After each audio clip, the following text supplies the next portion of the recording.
নমস্কার, GS forum চ্যানেলে আপনাদের সবাইকে স্বাগত জানাই। অন্নপূর্ণা ভান্ডার 1 জুলাই মুখ্যমন্ত্রী শুভেন্দু অধিকারী 1,20,00,000 মহিলার ব্যাংক অ্যাকাউন্টে ট্রান্সফার করেছে।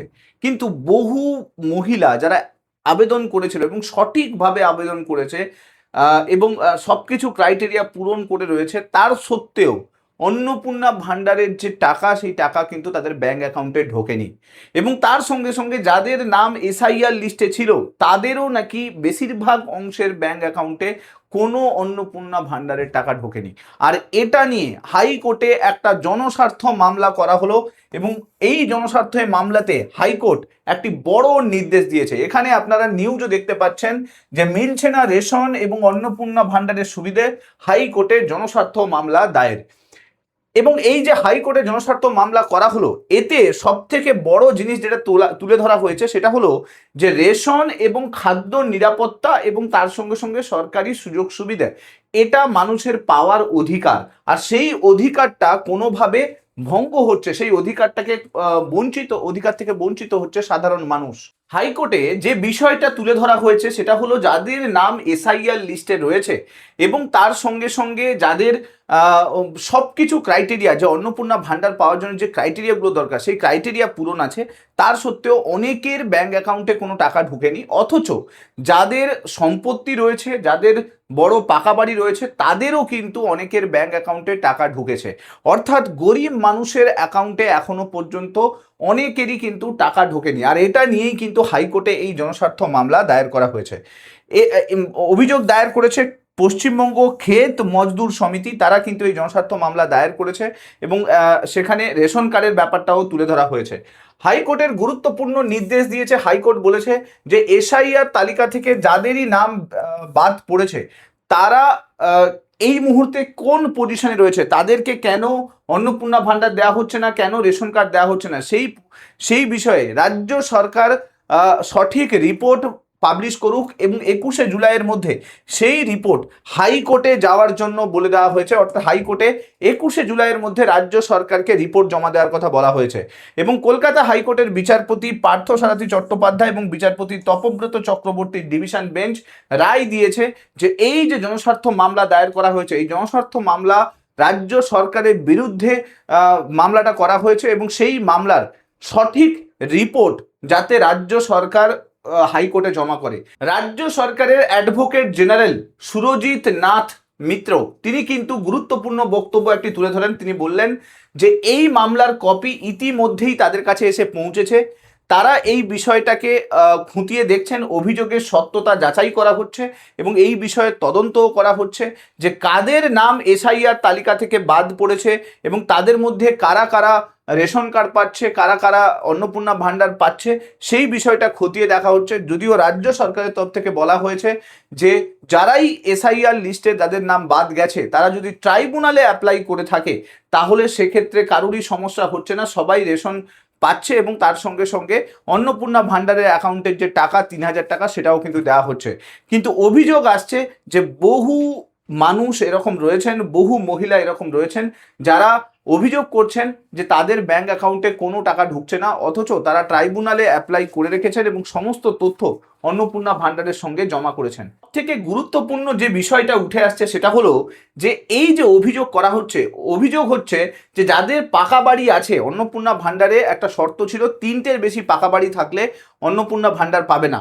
কিন্তু দেখা যাচ্ছে বাস্তবে যাদের পাকা বাড়ি আছে, যাদের বিলাসবহুলভাবে তারা বসবাস করছে, তারা কিন্তু অন্নপূর্ণা ভান্ডার পেয়ে যাচ্ছে। অথচ যাদের বাড়ি ঠিক মতো করে নেই, তারা কিন্তু কোনোভাবে অন্নপূর্ণা ভান্ডারের টাকা পাচ্ছে না। বহু মানুষ এরকম অভিযোগ করেছেন। অনেকে অভিযোগ করেছেন যে চাকরি থাকার সত্ত্বেও কিন্তু অন্নপূর্ণা ভান্ডার পেয়েছে। এছাড়া ইনকাম আছে, সম্পত্তি আছে, তা থাকার সত্ত্বেও অনেকে এই অন্নপূর্ণা ভান্ডারের টাকা পাচ্ছে। দেখুন, রাজ্য সরকার বলেছিল যে এই পুরো বিষয়টাতে ভেরিফিকেশন করেই তবেই কিন্তু অন্নপূর্ণা ভান্ডারের টাকা দেওয়া হবে। কিন্তু বাস্তবে গ্রাউন্ডে দেখা যাচ্ছে যে এরকম ভেরিফিকেশন কিন্তু সব জায়গায় হচ্ছে না।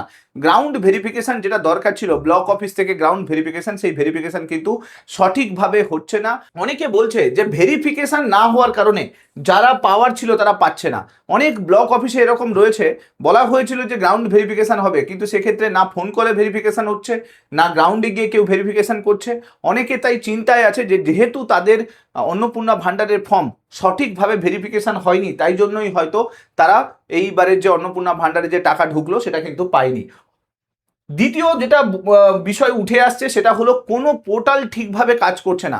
দেখুন, একটা স্টেটাস চেকের পোর্টাল দেওয়া হয়েছে রাজ্য সরকারের তরফ থেকে, কিন্তু সেখানে স্টেটাস সঠিকভাবে বলা হচ্ছে না যে কী জন্য টাকা ঢুকছে না, কোনো রং ইনফরমেশন আছে কিনা, কোনো কেন রিজেক্ট হয়েছে সেই বিষয়টা সঠিকভাবে নেই। তো রাজ্য সরকারের একটা সঠিক পোর্টাল তৈরি করা খুব দরকার আছে, কারণ এত লক্ষ লক্ষ মানুষ তারা কিন্তু ফর্ম ফিল আপ করেছে, তারা যদি জানতে না পারে যে তারা যে ফর্ম ফিল আপটা করেছে সেটা কোন অবস্থায় এই মুহূর্তে রয়েছে, তাহলে কিন্তু সমস্যায় পড়বে, আর সেটা নিয়েই কিন্তু চিন্তার মধ্যে বহু মানুষ কিন্তু রয়েছেন। এরপরে যেটা সব থেকে বড় জিনিস যেটা হচ্ছে কবে নাগাদ টাকা পাওয়া যাবে। দেখুন, মুখ্যমন্ত্রী শুভেন্দু অধিকারী বলেছেন যে অন্নপূর্ণা ভান্ডারের যে টাকা সেটা কিন্তু 3 মাস ধরে দেওয়া হবে, অর্থাৎ ব্যাচ বাই ব্যাচ দেওয়া হবে। অলরেডি 2টো ব্যাচে দিয়ে দেওয়া হয়েছে, আবার আগস্টের দিকে একটা ব্যাচ ছাড়া হবে, তখন দেওয়া হবে। কিন্তু সমস্যা কোথায়? সমস্যা হচ্ছে যে ফর্মটা সঠিকভাবে পৌঁছেছে কিনা বা কবে নাগাদ টাকাটা পাওয়া যাবে সেই বিষয়ে কোনো নির্দেশিকা কিন্তু কোনো পোর্টাল কিন্তু কিছুই নেই। আপনি ফর্ম ফিল আপ করে দিয়েছেন, ভেরিফিকেশন হয়েছে কিনা সেটাই জানতে পারছেন না, স্টেটাস কী অবস্থায় আছে সেটা জানতে পারছেন না, কবে নাগাদ টাকাটা আপনার ব্যাঙ্ক অ্যাকাউন্টে আসতে পারে সেটার সম্বন্ধেও কোনো আইডিয়া নেই। তো এই বিষয়ে সঠিক কোনো নির্দেশিকা রাজ্য সরকারের তরফে নেই, তাই জন্যই বহু মানুষ চিন্তায় আছে যে তাদের সঙ্গে যারা ফর্ম ফিল আপ করেছিল তাদের ব্যাঙ্ক অ্যাকাউন্টে টাকা ঢুকে গেছে, অথচ আপনার ব্যাঙ্ক অ্যাকাউন্টে কোনো টাকা ঢুকছে না, আর আপনি জানতেও পারছেন না যে কেন ঢুকছে না। তো এই বিষয়টাও কিন্তু রাজ্য সরকারের এই পুরো বিষয়টাকে তুলে ধরার চেষ্টা করা হয়েছে হাইকোর্টে। তার সঙ্গে সঙ্গে এই যে স্ট্যাটাস চেক যেটা, সেটা ঠিকভাবে শো হচ্ছে না, এই বিষয়টাও অনেকেরই কিন্তু সমস্যা হচ্ছে। বিডিও অফিসে গেলেও কিন্তু শুরু হচ্ছে না, কারণ বিডিও অফিসে আপনারা বুঝতেই পারছেন একটা ব্লকে প্রচুর জনসংখ্যা রয়েছে, সেখানে প্রচুর অন্নপূর্ণা ভান্ডারে অ্যাপ্লিকেশন হবে। সবাই যদি ব্লক অফিসে গিয়ে কোয়ারি জানতে স্টার্ট করে তাহলে কিন্তু সেখানে তারা সমস্যায় পড়বে, আর সেটাই কিন্তু হচ্ছে গ্রাউন্ডে। বিডিও অফিসের তরফ থেকে কোনো সুরাহা আসছে না, মানুষ লাইন দিয়ে দিনের পর দিন দাঁড়িয়ে আছে, জানার চেষ্টা করছে যে কী জন্য ব্যাঙ্ক অ্যাকাউন্টে টাকা ঢোকেনি। তো সেই বিষয়টাও কিন্তু বিডিও অফিস থেকে ক্লিয়ার আসছে না। তো রাজ্য সরকারের সঠিক নির্দেশিকা কিন্তু এই বিষয়টাও প্রয়োজন আছে। অনেকের কি আছে, অনেকের সব কিছু ঠিক আছে, ভেরিফিকেশান সব কিছু ঠিক আছে, ফর্ম ফিল আপ সব কিছু ঠিক আছে, ফর্মের ডিটেল সমস্ত কিছু ভরেছে, যা যা কন্ডিশন বলা হয়েছে সব কন্ডিশনই ফুলফিল আছে, তার সত্ত্বেও অনেকের ব্যাঙ্ক অ্যাকাউন্টে কিন্তু টাকা ঢোকেনি। এই বিষয়টাও কিন্তু সঠিকভাবে কোনো কিছু জানতে পারা যাচ্ছে না যে কেন ঢুকছে না, এর পেছনে অ্যাকচুয়াল রিজন কি রয়েছে।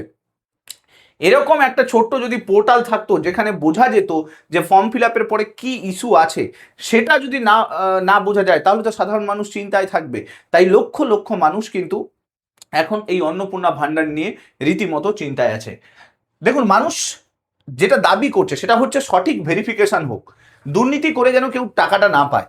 দ্বিতীয়ত, একটা পোর্টাল সঠিকভাবে তৈরি করা হোক, কারণ উইদাউট পোর্টাল বড় সমস্যা কিন্তু সাধারণ মানুষ ফেস করছে।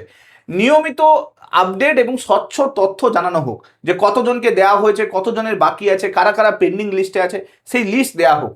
বিডিও অফিসে গেলে যাতে একটা সমাধান মিলুক, কারণ অন্নপূর্ণা ভান্ডার যেহেতু একটা অনেক বড় স্কিম, তাই জন্য একটা হেল্প ডেস্ক আমার মনে হয় ব্লক অফিসে তৈরি করা খুব দরকার আছে, যেখানে গিয়ে সুস্থভাবে সমাধানটা পাওয়া যাবে। এরপরে যেটা ইম্পর্টেন্ট, যাদের পাওয়ার কথা তাদের অ্যাকাউন্টেই ঢুকুক, বাকি সবার অ্যাকাউন্টে কিসের জন্য? দেখুন, মানুষ অনেক কষ্ট করে ওই 3,000 টাকা ইনকাম করতে হয়, সেখানে দাঁড়িয়ে একটা গরিব মানুষ যে দিন আনে দিন খায়, যার জীবনে ওই 3,000 টাকার ভ্যালু অনেকখানি, অনেক ইম্পর্টেন্ট, সে যদি সঠিকভাবে না পায় তাহলে বাকিদেরকে টাকা দিয়ে কী লাভ?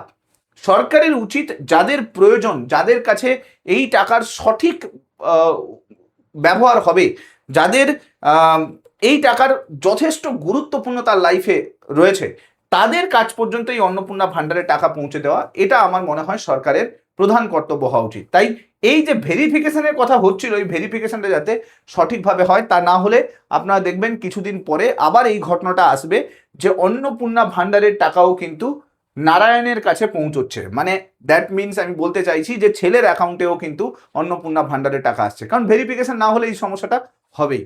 এখন দেখার বিষয় রাজ্য সরকার এই বিষয়ে কি কি কড়া পদক্ষেপ নেয়, কারণ বঞ্চিত হচ্ছে সাধারণ মানুষ, এটা স্পষ্ট বোঝা যাচ্ছে। আরেকটা নতুন যে টাকা ছাড়া হবে, সেই যে ব্যাচ, সেই ব্যাচটা কমপ্লিট না হলে এখনো বোঝা যাবে না যে কতজনের পেন্ডিং আছে আর কতজন সঠিকভাবে ভেরিফিকেশন করার পরেও কিন্তু পায়নি। এই বিষয়টা নতুন করে আগস্ট মাসে এক্স্যাক্ট আপডেট পাওয়া যাবে। তবে যা কিছু হচ্ছে যা কিছু নতুন আপডেট আসছে, আমি চেষ্টা করছি ভিডিওর মাধ্যমে নিয়ে আসার জন্য। তো অন্নপূর্ণা ভান্ডার রিলেটেড সঠিক আপডেট, সঠিক ইনফরমেশনগুলো পাওয়ার জন্য এই চ্যানেলটার সঙ্গে জুড়ে থাকতে ভুলবেন না।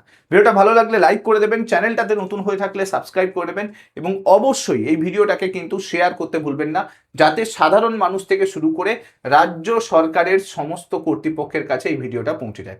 Thank you so much. Next ভিডিওতে আপনাদের সঙ্গে আবার দেখা হচ্ছে। Till then, by.